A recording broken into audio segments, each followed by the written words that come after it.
ഏതാനും ആഴ്ചകൾക്ക് മുമ്പ് നമ്മുടെ ANI അടക്കമുള്ള മാധ്യമങ്ങളിൽ ഒരു വാർത്ത വന്നു. വളരെ പ്രധാനപ്പെട്ട ഒരു വാർത്തയായിരുന്നു അത്. ആയിരക്കണക്കിന് വർഷം പഴക്കമുള്ള ഒരു ത്രിശൂലവും വജ്രായുധവും കണ്ടെത്തി എന്നതായിരുന്നു ആ വാർത്ത. നമ്മുടെ കുറച്ച് ദേശീയ മാധ്യമങ്ങളൊക്കെയാണ് ഈ ഒരു വാർത്ത കവർ ചെയ്തത്. മലയാളത്തിൽ അങ്ങനെ കാര്യമായിട്ട് എവിടെയും റിപ്പോർട്ട് ചെയ്യപ്പെട്ടതായി ശ്രദ്ധിച്ചുമില്ല. 2026 മാർച്ചിലെ വാർത്തകൾ അനുസരിച്ച് ഫിലിപ്പീൻസിലെ ഒരു ഖനനത്തിനിടയിൽ വളരെ വിചിത്രമായ രണ്ട് പുരാവസ്തുക്കൾ കണ്ടെത്തി. ഫിലിപ്പീൻസ് എന്ന് പറയുന്നത് എല്ലാവർക്കും അറിയാം, ഏഷ്യയിലുള്ള ഒരു രാജ്യമാണ്. ഇന്ത്യയിൽ നിന്ന് സാമാന്യം അകലെ നിൽക്കുന്ന ഒരു രാജ്യമാണ്. ചൈനയോട് അടുത്ത് കിടക്കുന്ന രാജ്യമാണ്.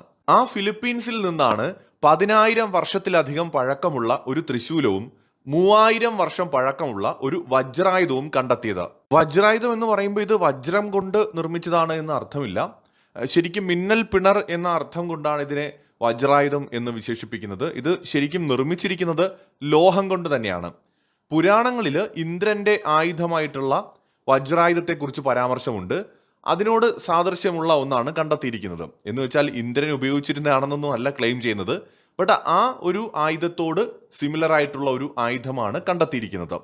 വജ്രത്തെ പോലെ കഠിനവും നശിപ്പിക്കാൻ കഴിയാത്തതുമായിട്ടുള്ള ഒന്ന് എന്ന അർത്ഥത്തിലാണ് ഇതിന് വജ്രായുധം എന്ന് പേര് വന്നിരിക്കുന്നത്. യഥാർത്ഥത്തില് സയ്യിദ് ഷമീർ ഹുസൈൻ എന്ന് പറയുന്ന ഗവേഷകനും ബിസിനസ്സുകാരനുമായിട്ടുള്ള ആളാണ് ഈ പുരാതന വസ്തുക്കൾ പൊതുജനങ്ങൾക്ക് മുമ്പിൽ അവതരിപ്പിച്ചത്.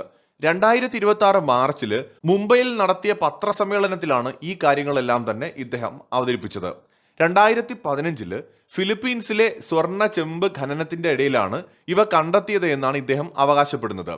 2016 ഇത് ഇന്ത്യയിലേക്ക് കൊണ്ടുവന്നത്. പ്രാഥമികമായ പരിശോധനയിൽ തൃശൂലം ഏകദേശം 10,000 വർഷത്തിന് മുമ്പ് നിർമ്മിക്കപ്പെട്ടതും വജ്രായുധം 3000 വർഷത്തോളം പഴക്കമുള്ളതാണെന്നുമാണ് അദ്ദേഹം പറയുന്നത്. ഈ ഒരു പത്രസമ്മേളനത്തിൽ ഇദ്ദേഹത്തിനോടൊപ്പം ചില ചരിത്രകാരന്മാരടക്കമുള്ളവരും ഉണ്ടായിരുന്നു എന്നത് ശ്രദ്ധേയമാണ്. ഇദ്ദേഹത്തിനെ അനുഗമിച്ചുകൊണ്ട് ഡോക്ടർ വി ജയരാജ്, അദ്ദേഹം ഒരു സയന്റിസ്റ്റും ഒരു ആർട്ട് ഹിസ്റ്റോറിയനുമാണ്. അങ്ങനെ മറ്റ് പലരും അദ്ദേഹത്തോടൊപ്പം ഈ ഒരു പത്രസമ്മേളനത്തിൽ പങ്കെടുത്തിരുന്നു. ഇവരെല്ലാം തന്നെ പറയുന്നത് ഇത് 10,000-വും 3000-വും വർഷം പഴക്കമുള്ള ആയുധങ്ങളാണ് എന്നാണ്. അപ്പൊ ഇതിനകത്ത് സ്ഥിരീകരണം വരാനായിട്ട് ഇനി ഒരു ഘട്ടം കൂടിയുണ്ട്. മുഖ്യധാര വാർത്താ മാധ്യമങ്ങളൊക്കെ തന്നെ ഇത് റിപ്പോർട്ട് ചെയ്യുമ്പോൾ തന്നെ ഇതിന്റെ കാർബൺ ഡേറ്റിംഗ് കുറെ കൂടി ആക്യുറേറ്റ് ആയിട്ട് നടത്താനായിട്ടുള്ള ശ്രമങ്ങൾ നടന്നുകൊണ്ടിരിക്കുകയാണ്. സോ അതിനുശേഷം മാത്രമേ ഇത് പൂർണ്ണമായിട്ട് നമുക്ക് ഈ കാലഘട്ടത്തിൽ തന്നെ ഉള്ളതാണെന്ന് ഉറപ്പിച്ചു പറയാനായിട്ട് കഴിയുകയുള്ളൂ. ഏതാനും മാസങ്ങൾക്ക് മുമ്പ് നമ്മുടെ തമിഴ്നാട്ടിൽ നിന്ന് വളരെ പുരാതന കാലത്ത്, ഒരുപക്ഷെ 5000-നും 10,000-നും ഇടയിൽ വർഷത്തിനിടയിൽ പഴക്കമുണ്ട് എന്ന് കരുതപ്പെടുന്ന അതിപുരാതനമായ ലോഹ ആയുധങ്ങൾ, അതിൽ മുരുകന്റെ വേലിനോട് സാദൃശ്യമുള്ള ഒന്ന്, തൃശൂലത്തോട് സാദൃശ്യമുള്ള ഒന്നൊക്കെ കണ്ടെത്തുകയുണ്ടായി. സോ ഇത് പൊതുവേ ഉള്ള നമ്മുടെ കാഴ്ചപ്പാടുകളെല്ലാം മാറ്റിമറിക്കുന്ന ഒന്നാണ്.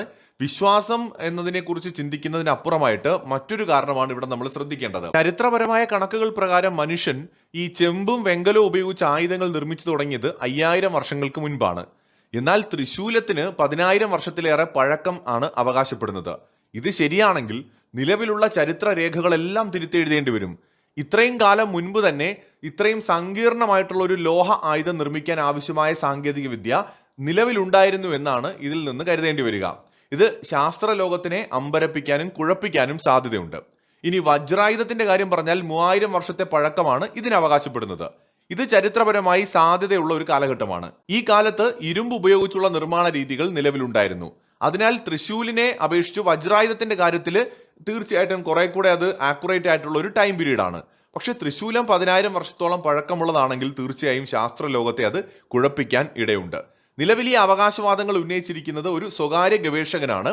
ഇതിന്റെ കാർബൺ ഡേറ്റിംഗ് ഔദ്യോഗികമായിട്ട് പുറത്തു വന്നെങ്കിൽ മാത്രമേ കൂടുതൽ ഇക്കാര്യത്തിൽ നമുക്ക് സ്ഥിരീകരണം ഉണ്ടാകും. അതേസമയം തന്നെ ഫിലിപ്പീൻസ് പോലുള്ള സ്ഥലങ്ങളിൽ നിന്ന് പോലും ഇത്തരം പുരാതനമായ വസ്തുക്കൾ കണ്ടുകിട്ടുന്നതിൽ നിന്ന് മറ്റൊരു കാര്യം കൂടി വ്യക്തമാവുകയാണ്. തെക്ക് കിഴക്കൻ ഏഷ്യയിൽ പുരാതന ഭാരതീയ സംസ്കാരത്തിന്റെ സ്വാധീനം അത്രത്തോളം ഒരു കാലത്ത് ഉണ്ടായിരുന്നു. ഇത് തന്നെയാണ് ഇത് സൂചിപ്പിക്കുന്നത്.